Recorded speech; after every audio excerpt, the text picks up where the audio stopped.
imposible, pero digamos que puede ser un ejercicio mental de hacerlo.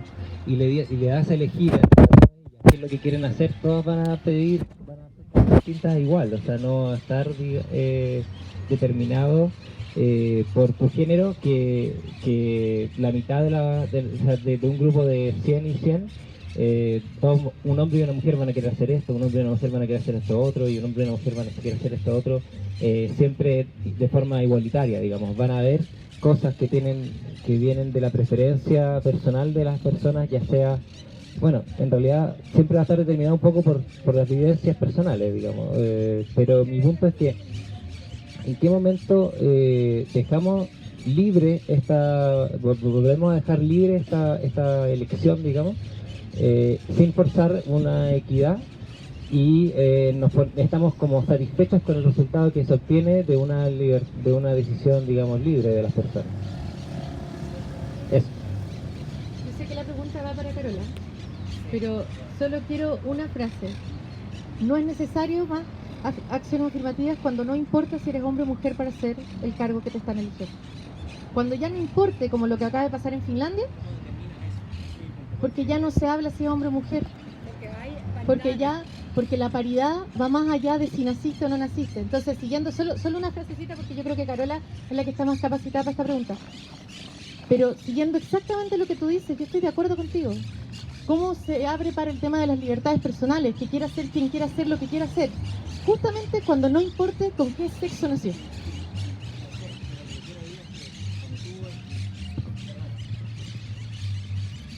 Cuando tú implementas una política de acción afirmativa, efectivamente tu sexo es lo que importa. O sea, tú estás tomando a través del sexo o del género, digamos, sí, pues te estás corrigiendo, pero en el momento que estás corrigiendo, hace mucho tiempo, digamos, durante décadas, por ejemplo, que está funcionando esta cuestión, tu sexo importa un montón, de hecho, porque efectivamente va a determinar si tú puedes entrar a un espacio o no a través de esta acción afirmativa. Entonces, como que estás buscando que el sexo no importe, pero haciendo que sea aún más relevante. ¿Me entendían? Porque el sexo masculino ha importado por milenios. Por eso, es solamente eso. Entonces, lo que decimos las mujeres es, mira, tenemos que dar una acción afirmativa, un golpe de timón para corregir el buque. Cuando el buque dé lo mismo para un lado o para el otro, ya no va a importar si tú eres hombre o yo soy mujer. Pero hasta el día de hoy ha importado que tú seas hombre por milenios. Que el hecho que tú seas hombre te ha significado un montón de otras cosas que yo no he podido tener. Entonces, cuando a ti no te importe que yo sea mujer y a mí no me importa que tú seas hombre, es que ya no necesitamos más acciones afirmativas. Yo creo que vamos a seguir pasando la palabra, pero yo creo que es importante. Quizás no es que importe, siempre vamos a ser diferentes, de todas maneras eso es una cosa fundamental, pero lo que se está hablando siempre es igualdad de oportunidades. Siempre se está hablando de igualdad de oportunidades. Entre tanto las oportunidades no sean iguales, hay que buscar que lo sean. Una vez, como en el ejemplo que tú estás citando de Finlandia, que ya se dan una igualdad de oportunidades, entonces ya esa discusión ya se integró. Es decir, ya no hay necesidad de tenerla porque ya está integrada, pero mientras eso no ocurra, hay que tener la discusión. Si no, nos quedamos en ningún lugar. Como para verlo en la práctica, nuestra actual ley de cuota, la que nos está rigiendo ahora para senadores, para senadores y diputados, tiene una duración, lo establece la misma ley, una duración de 5 elecciones. O sea, durante 5 elecciones, ya llevamos una, va a haber esta medida afirmativa que garantiza la presencia de mujeres en lista, pero no garantiza escaño, solo presencia de mujeres en lista. Yo me imagino que llegada a la 5ª elección, cuando se vaya a realizar la sexta, esto tiene que ver como con diseño legislativo. Se reunirán los senadores y diputados y dirán, ¿es necesario seguir con esta acción afirmativa? A ver, veamos. ¿Cómo ha ido el último año la elección, por ejemplo, de alcalde, que no tiene acción afirmativa? ¿El número de alcalde hombre y mujer es más o menos representativa? No, pucha ya. Veamos, otros cargos de elección popular. Presidentes de sindicato. Número de hombre y mujer, ¿es más o menos equitativo? Pucha, supongo que lo es. Ah, ya, en esta, así. ¿Qué serán evaluando? Quizás nuestros diputados y senadores en ese momento dicen, hagamos una elección sin cuota para ver cómo estamos. Y vemos ahí. Y ahí dirán como, pucha, quizás es necesario. Pucha, no, sabes que nos sorprendió. va a haber como me imagino, y esto quizás esperar mucho los parlamentarios, que va a haber una evaluación. Ojalá la evaluación sea con los resultados que hay en la mesa y no tengamos que esperar, a ver, hagamos una elección más porque senadores y diputados están 5, 4 años, 8 años en el Congreso. No sería deseable tener un Congreso que no sea representativo o que los hombres estaban súper representados. Pero las cuotas sí, por lo menos nosotros tenemos pocas leyes de cuotas, pero las leyes de cuotas o las leyes que incluyen acciones afirmativas tienen una durabilidad y después son replanteadas. Igual las políticas. Bueno, eso es lo deseable. Y está bien, se van replanteando, pero no lo pongan en base a los resultados que producen. Y los resultados que producen se ven reforzados en esto, digamos. O sea, Perdón por tomarme. A ver, pongámosle que los resultados son... aló, aquí, pongamos que los resultados son que ya hay 50%, o pongamos que hay 45 y 55. Y decimos, bueno, esto parece más o menos equitativo. Ok, se elimina la ley de cuotas y en la próxima elección vuelve a haber una elección de 70-30, por ejemplo. De nuevo vamos a pensar que es un tema de subrepresentación porque falta esta ley de cuotas, o vamos a pensar, bueno, ya hemos tenido gente, mujeres y hombres representados en el Congreso. Resulta que ahora los hombres no quieren participar, ya no les importa más estar ahí y prefieren estar más mujeres. De hecho, si fuera 70% mujeres y 30% hombres, también se buscaría que hubiera una representación mitad-mitad, ¿o no? A mí lo que quiero ir es, sé que el hombre tiene una posición, digamos, no se puede equiparar como ser sexista para el lado del masculino, es como un poco una contradicción desde la perspectiva feminista, digamos, lo entiendo. Pero lo que quiero decir es que gran parte de los resultados que obtenemos en la sociedad son de tradición, digamos, de lo que viene de antes. La sociedad nunca está en el vacío, de hecho, siempre viene de algo y va hacia otro lado. Y otra gran parte son las decisiones individuales de las personas de acuerdo a sus propias preferencias. Y entonces, ¿cómo podemos estar seguros de que un resultado es, o qué porcentaje de ese resultado es sociedad y qué porcentaje es decisiones individuales, digamos? Pero ya, esto es lo último. Responden, yo no voy a volver a responder porque igual le toca al resto. Bueno, yo creo que yo voy a decir algo, o sea, porque a mí lo que me parece importante, si entiendo de dónde viene, o sea, yo creo que es muy importante la noción de naturalización, porque la naturalización es lo que tomamos por natural, que normalmente no es natural, porque siempre es la cultura, es decir, somos educados de cierta manera. Esa manera es básicamente el lenguaje, que es simbólico y que ya viene cargado patriarcalmente, digamos. Entonces lo que ha hecho el feminismo en las últimas 5 décadas, más de 5 décadas, es también cuestionar, es cuestionar todas esas naturalizaciones, todo lo que damos por sentado. Y creo que respondiendo a algo que se había dicho antes, somos nosotras las mujeres las que lo hemos cuestionado más que los hombres. Ahí es donde también los hombres tienen una desventaja que ellos mismos se han creado por no querer cuestionarse de la misma manera. Y esta naturalización va más allá de hombres y mujeres. O sea, en todo el espectro político, por ejemplo, la derecha asume naturalmente que ella no es política y que todo lo demás es político, por ejemplo, y descalifica actitudes políticas cuando la derecha también es política. Entonces eso es lo que, digamos, en estudios culturales, en antropológicos, etcétera, se llama naturalizar, es decir, crear esa ficción de que es natural, es como la naturaleza, es algo que debería ser así cuando no lo es. Yo creo que gran parte de la tarea, tanto colectiva como personal, es ir desnaturalizando, o sea, ir poniendo en cuestión todo lo que damos por sentado, sea si es hombre o mujer, sea cuestiones etarias, sea de raza, de lo que sea, de laboral. Todo lo que damos por sentado tenemos que cuestionarlo porque eso no llegó así porque sí, eso está construido de esa manera. Entonces, un poco en respuesta a lo que tú estás diciendo, porque tú estás como preocupado, lo que yo siento es que llega un momento como que de repente es todo automático, pero no no es que es automático 50%, 50%, es abrir las oportunidades para que las mujeres puedan competir en todo y que haya una representatividad, siendo que nosotras somos mayoría. En este país somos mayoría, somos el 51%, pero somos minoría en términos de representación y de poder. ¿Alguna otra pregunta?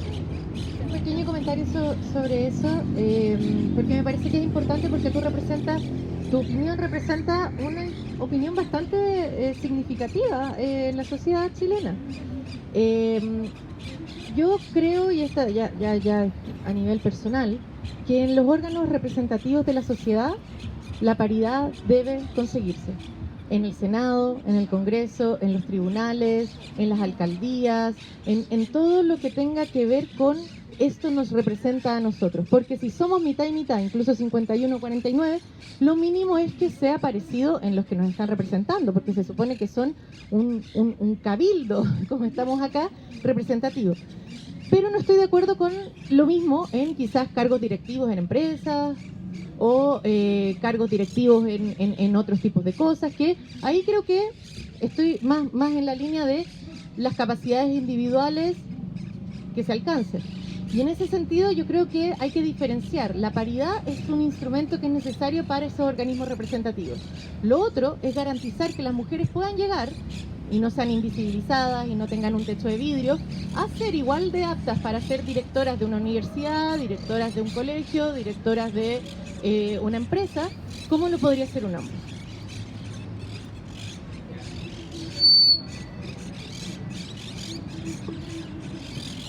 Yo quería volver un poquito al tema de la violencia. La violencia y un poco el tema de qué pasa hoy en día, sobre todo con el tema de una mujer golpeada, una mujer discriminada, una mujer acosada, tiene ese problema y quiere denunciarlo. Va a Carabineros, va a la PDI, va a la Fiscalía y generalmente es discriminada. ¿Qué podría hacerse y si debiera hacerse a nivel con una nueva constitución, plantearse en una nueva constitución algún órgano donde se pueda evitar esa discriminación, que la tienen también los adultos mayores, la tienen niños y niñas y adolescentes, la tienen las minorías religiosas, las minorías raciales, la tienen los migrantes, la tienen un montón de ciudadanos de distintos de géneros que hoy en día se llaman alternativos y demás. Debiera verse desde una nueva constitución un organismo que pueda regular eso de una manera seria y realmente comprometida, porque lo hablamos, los femicidios, yo dudo que hayan aumentado, sí, creo que se visibilizaron y eso es muy bueno, que se hayan visibilizado, pero creo que hay un tema de dónde ir a denunciarlos, eso y entre otras cosas, que es lo que hoy en día me parece lo que más está faltando. Como respecto de como si eso debiera estar en la Constitución, como lo que hablaba al principio de la Constitución, bueno, también se tiene que discutir, hay constituciones que son muy generales, como la de Estados Unidos, que tiene 14 artículos, hay constituciones incluso que son orales, como la de Inglaterra, y constituciones que tienen, nuestra constitución tiene 100 y algo artículos, hay constituciones que tienen 300. Porque la cámara está ahí. También como discutir la densidad de la constitución, también va en esta discusión. Queremos una constitución que se meta a regular más específicamente, como por ejemplo la expropiación está regulada muy específicamente en nuestra constitución, obviamente porque era una intención del constituyente de proteger exacerbadamente la propiedad privada, o sea, no quería que hubieran expropiaciones, lo metió en la constitución. En mi parecer la constitución tiene que ser amplia pero no vaga. Quiere decir eso, que no tiene que ser una declaración de buenos principios y palabras bonitas, tiene que haber también una ejecutabilidad de esas normas, una bajada. Y en ese sentido, y también va como con lo que explicaba al principio, la constitución son como las líneas de una cancha en mi opinión tiene que haber una norma que sí, por ejemplo, proteja y garantiza que las mujeres, el derecho de las mujeres de vivir en una sociedad libre de violencia hacia las mujeres. Pero de ahí a que la Constitución recoja la manera en que una mujer violentada tiene que ir a tribunales y todo, me parece un poco excesivo. Y eso debería estar regulado en una norma y debería garantizado por un órgano que tiendo a pensar que tendría que ser el Ministerio de la Mujer.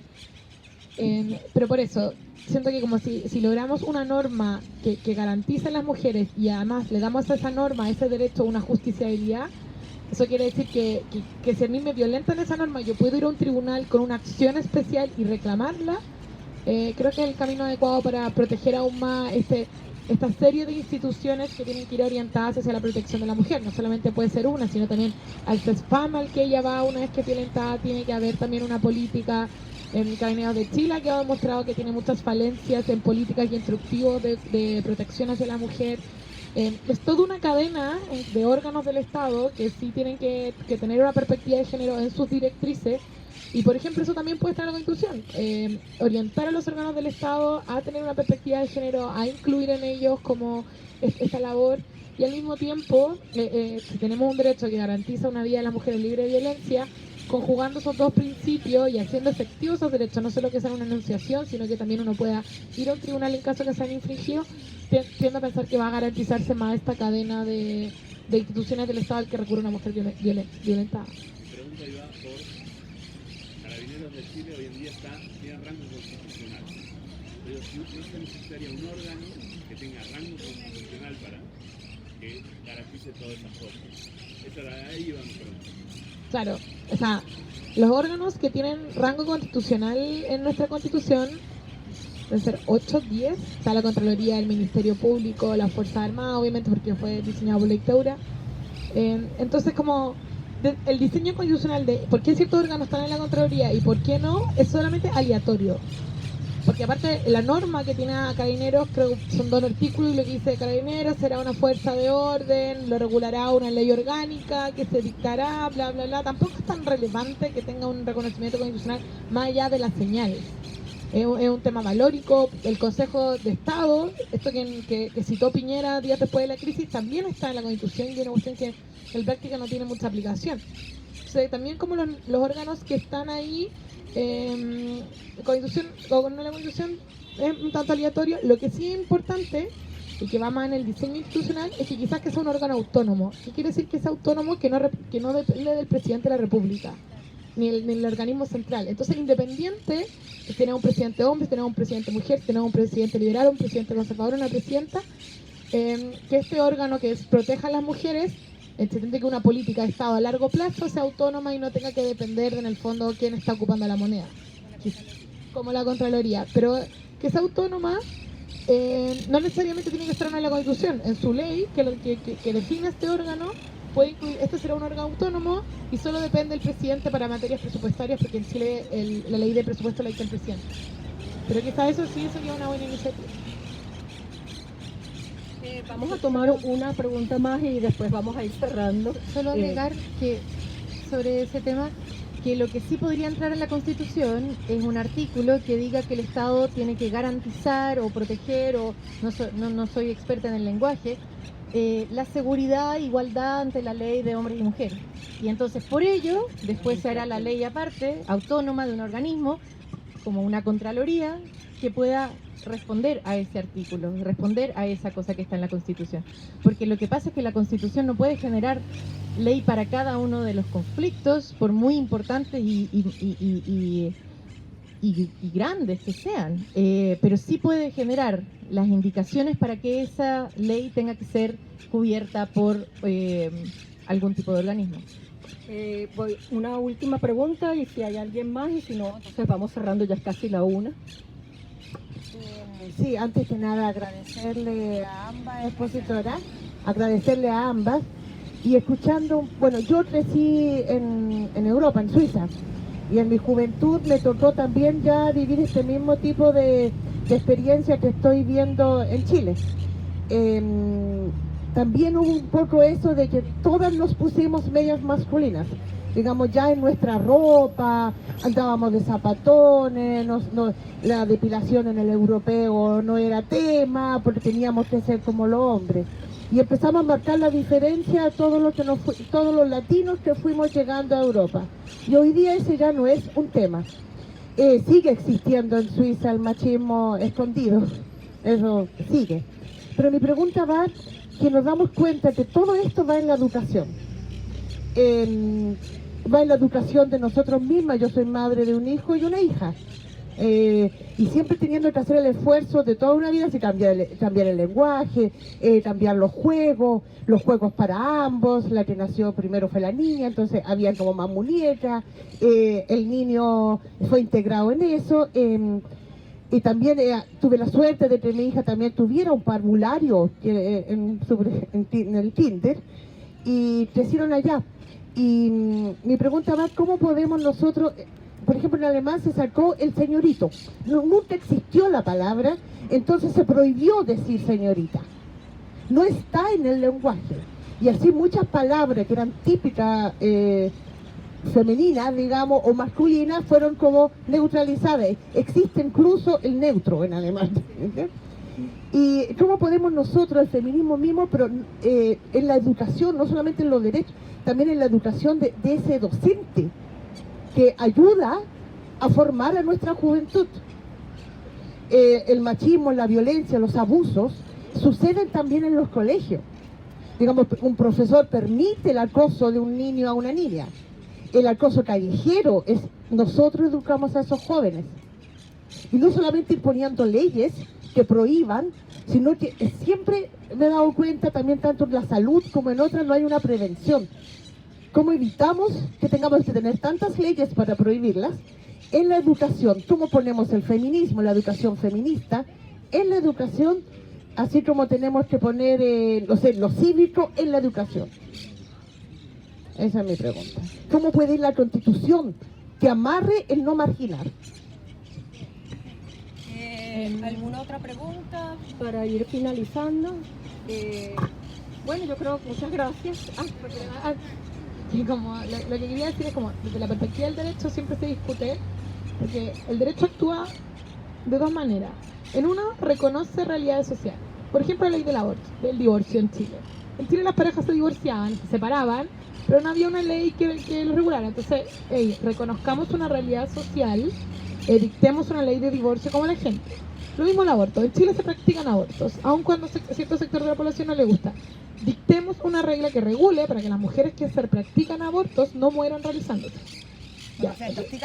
Sí, entonces en ese sentido de repente el derecho recoge realidades sociales. Pero también el derecho, y tiene una gracia, tiende a dirigir conductas cuando esas prácticas sociales no son realizadas y son deseables. Y ahí es cuando son más normas, por ejemplo, acciones afirmativas. Hoy nuestra sociedad no está suficientemente deconstruida, dictemos normas para que esto suceda. Entonces, en ese ámbito de como tratar de dirigir conductas a través del derecho es muy difícil si es que no va acompañado de políticas públicas y programas que vengan desde el Estado que, por ejemplo, eduquen y todo. Como lo que decíamos antes, como no sirve de nada tener medidas afirmativas si los colegios siguen hablando de labores de casa y labores de hombre.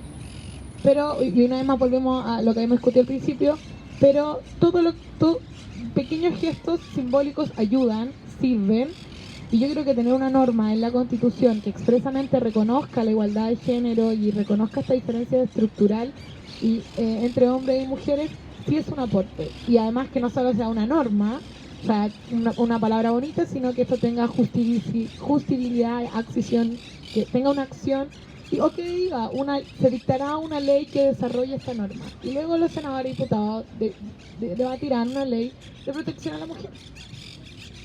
Bueno, entonces muchísimas gracias a Liliana y a Carola. Fue súper interesante. Yo diría que en resumen, por lo menos resumiéndolo desde mi punto de vista, desde donde lo estoy entendiendo, queda muy claro que necesitamos una nueva constitución donde la mujer esté presente como mujer y con derechos. y siguiendo y que nosotros en nuestras prácticas personales y colectivas debemos también ir ejerciendo esta paridad y esta empatía de la que tú hablabas.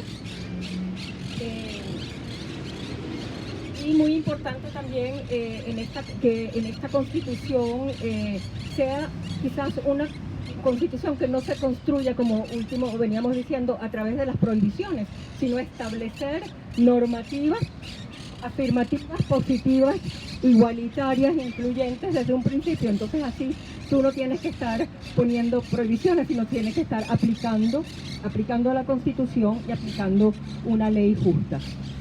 Recuerden que para el sábado que viene tenemos el taller sobre derechos a la educación y el siguiente, derechos a la salud, es siempre los sábados a las 10 de la mañana, y que después vamos a tener el sábado, ¿cuál es el sábado 14? En la tarde vamos a tener nuestra Cabildo de Amor, que todavía no sabemos qué es, y les pedimos que si por favor pueden hacer una colaboración para los que estamos trayendo todo el tiempo las cosas, los desayunos, los aparatos, etcétera. Muchísimas gracias. Gracias a todos, buenas tardes.